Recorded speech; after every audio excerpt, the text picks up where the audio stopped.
प्रणाम। मैं जदुवंशी। ईमानदारी के रखवाले बने शौकपाल, विलासिता में डूबा लोकपाल, कैसे रुकेगा भ्रष्टाचार। यहाँ 16 जनवरी 2014 को लोकपाल एवं लोकायुक्त अधिनियम लागू हुआ। इसकी स्थापना के लिए इंडिया अरेंज करप्शन के बैनर तले एक आंदोलन चला, जिसके समर्थन में अन्ना हजारे 5 अप्रैल 2011 को आमरण अनशन पर बैठ गए।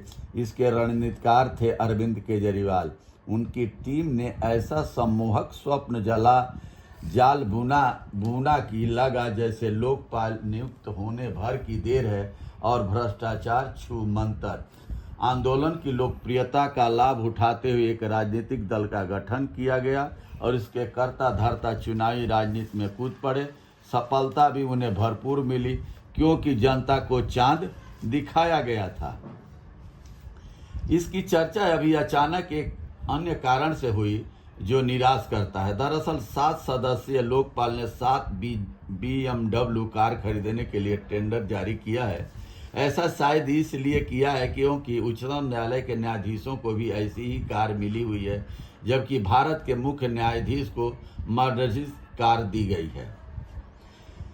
यह सिद्धांत सब पर लागू होता है, इसलिए सरकारी सेवाओं के वेतन मानों में जबरदस्त बढ़ोतरी होने के बावजूद कार्य का स्तर उतना बेहतर नहीं हुआ है। न्यायाधीशों पर यह बात और भी लागू होती है। निचली अदालत में न्यायाधीशों की तनख्वाह बहुत कम हुआ करती थी और सुविधाएं तो नगण्य थी। जिला एवं सत्र न्यायाधीश तक को कार नहीं दी जाती थी।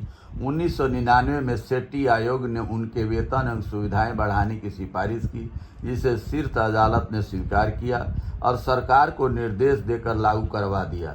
पर यह कहना मुश्किल है कि कार्य कुशलता बढ़ी नहीं।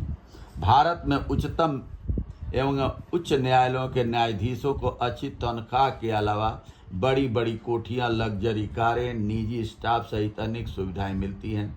अमेरिका और इंग्लैंड जैसे देशों में शीर्ष अदालत के जजों को कार तो दी जाती है, किंतु सरकारी बंगले नहीं दिए जाते। इंग्लैंड में तो मास्टर ऑफ रोल्स, जो लॉर्ड चीफ जस्टिस के बाद दूसरे सबसे बड़े न्यायिक अधिकारी होते हैं, पहले साइकिल से अदालत जाते थे। हालांकि इन सब का मतलब यह नहीं कि जजों को पर्याप्त वेतन एवं अन्य सुविधाएं नहीं मिले। लोकपाल के सदस्य तकनीकी रूप से न्यायाधीश नहीं हैं। 7 सदस्यों में 4 पूर्व मुख्य न्यायाधीश और 3 पूर्व नौकरशाह हैं।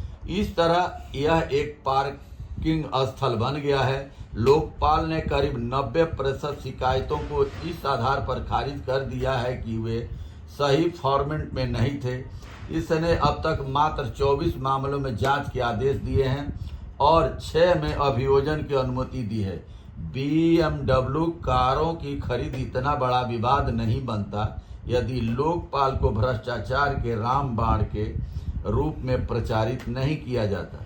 मगर सवाल यह भी है कि अगर सादगी का सिद्धांत लोकपाल पर लागू होता है तो कोई विवाद तब क्यों नहीं हुआ जब उच्चतम न्यायालय के न्यायाधीशों को यही कार दी गई। सवाल तो तब भी उठाना चाहिए था। अगर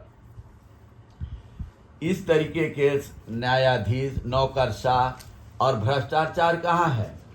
न्यायाधीश न्याय करते हैं, हमारे नेता कानून बनाते हैं, अधिकारी उसको लागू करते हैं। कोई भी नोएडा अथॉरिटी के अंदर देख लीजिए, मायावती के टाइम से ही भ्रष्टाचार की केसेस चल रही है और कितने अधिकारी हैं, उन्हीं के साथ ही अधिकारी होंगे ना IAS, और सबके संपर्क एक दूसरे की पीठ खजुला रहे हैं। और आज तक किसी पर भी कोई केस नहीं बना और कोई किसी के कुछ बिल्डिंग बुलडोजर जैसे आजकल चल रहा है योगी आदित्यनाथ का, ऐसे किसी के घरों पर बुलडोजर भ्रष्टाचारियों पर नहीं चला है।